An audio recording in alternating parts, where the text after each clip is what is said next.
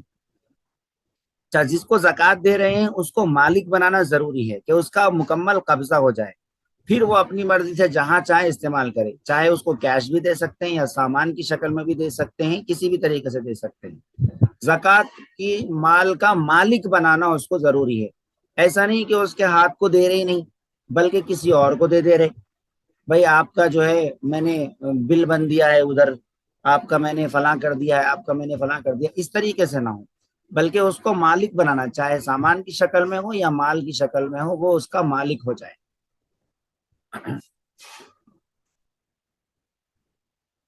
زکوٰۃ کا مال کن کن کو دے سکتے ہیں؟ زکوٰۃ کا مال فقیر اور مسکین۔ فقیر وہ ہوتا ہے جس کے پاس کچھ بھی نہ ہو، مسکین وہ ہے جس کا روز خرچ ہو جاتا ہو، روز کا روز کما کے کھانے والا انسان، اس کو بھی دے سکتے ہیں۔ اسی طرح نو مسلم جو لوگ ہیں ان کو ایمان پر پختہ کرنے کے لیے غریب ہیں تو ان کے اوپر بھی خرچ کر سکتے ہیں، اور کسی کو ناجائز مقدمات میں کوئی پھنسا ہوا ہے اور اس کے پاس پیسے نہیں ہے تو اس کو چھڑانے کے لیے بھی زکوٰۃ دے سکتے ہیں۔ اسی طرح جو اللہ کے راستے میں ہے، مکمل اللہ کے راستے میں دینی علم حاصل کرنے کے لیے مکمل طور پر وہ وقت دے رہا ہے تو اسے بھی جو ہے اللہ کے راستے میں ہونے کی وجہ سے اس کو بھی اس کے کھانے پینے رہائش وغیرہ کا انتظام کر سکتے ہیں۔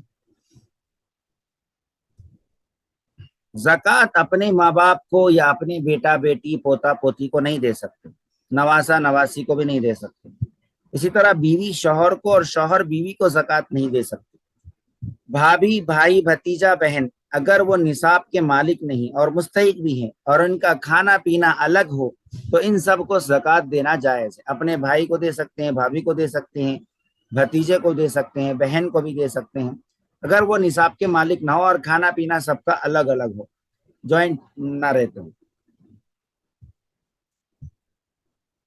سید کو زکوٰۃ دینا جائز نہیں ہے اصلاً، لیکن بعض علماء آج کل کے حالات کی وجہ سے گنجائش دیتے ہیں، چونکہ ان کی خبر گیری کرنے والی کوئی گورنمنٹ نہیں ہے، کوئی حکومت نہیں ہے، اس وجہ سے ان کو زکوٰۃ دینے کی گنجائش بعض علماء نے دی ہے۔ اس گنجائش سے ضرورت اور مجبوری کے وقت میں استفادہ کیا جا سکتا ہے اور دی جا سکتی ہے، لیکن عمومی اجازت اس کی نہیں ہے۔ ان کو ہدیہ دینا چاہیے، ہدیے تحفے سے ان کی خدمت کرنی چاہیے۔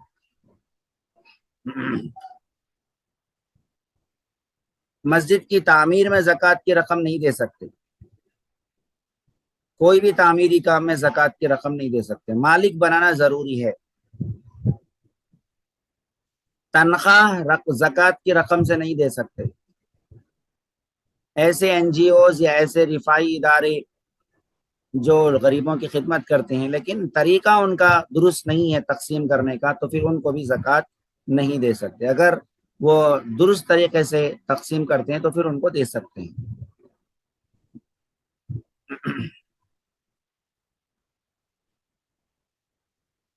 اگر کوئی شخص اچھا خاصا کماتا ہو، ہر مہینہ 50,000 کماتا ہو، لیکن 50,000 پورے کے پورے خرچ ہو جاتے ہیں، سال بھر تک رہتے نہیں ہیں، اس کے پاس کوئی سیونگ نہیں ہے اس کے پاس، تو اس کے اوپر زکوٰۃ واجب نہیں ہوگی۔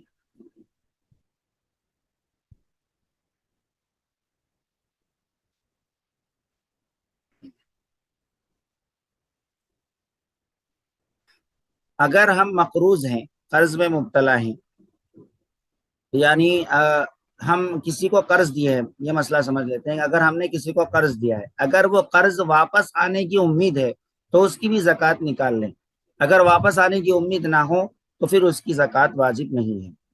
جب وصول ہو جائے گا اس وقت میں اس کی واجب ہوگی۔ بزنس کے جو قرضے ہوتے ہیں عام طور پر لین دین چلتا رہتا ہے، آج کل آ جاتے ہیں، تو یہ بزنس کے قرضے کو مائنس نہیں کیا جائے گا کیونکہ وہ آتے جاتے رہتے ہیں، لہذا وہ بزنس کے قرضوں کو ہم اپنی ہی ملکیت میں شمار کر کے وہ سارے مال کا 2.5% نکالیں گے۔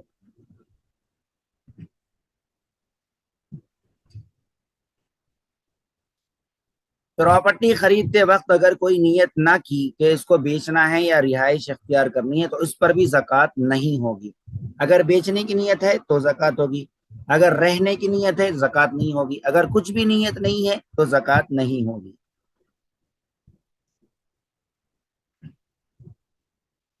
زکوٰۃ کی رقم کسی اور جگہ ہم بھیج رہے ہیں تو سروس چارجز جو بینک والا لیتا ہے وہ سروس چارجز زکوٰۃ کی رقم سے نہیں دے سکتے، اس کے علاوہ سروس چارجز دینا ہوگا، کیونکہ زکوٰۃ دینا ہماری ذمہ داری ہے کہ ہم اپنا پیٹرول خرچ کر کے مستحق تک پہنچائے، یا پھر سروس چارجز جو آج کل لگتے ہیں بینک کے تھرو بھیجنے کی وجہ سے وہ ہم خود اپنی جیب سے ادا کریں، زکوٰۃ کی رقم میں انکلوڈ نہیں ہوں گے وہ۔ زکوٰۃ کے سب سے بہترین مستحق اپنے قریبی غریب رشتہ دار ہیں، ان کو زیادہ ثواب ہے دینا، پھر اس کے بعد دینی تعلیم حاصل کرنے والے ہیں، تو ان سب کو جو ہے زکوٰۃ دینا زیادہ بہتر ہے۔ پڑوسی ہے، اپنے گھر کے اطراف و اکناف میں، ان سب کو دینا یہ زیادہ بہتر ہے۔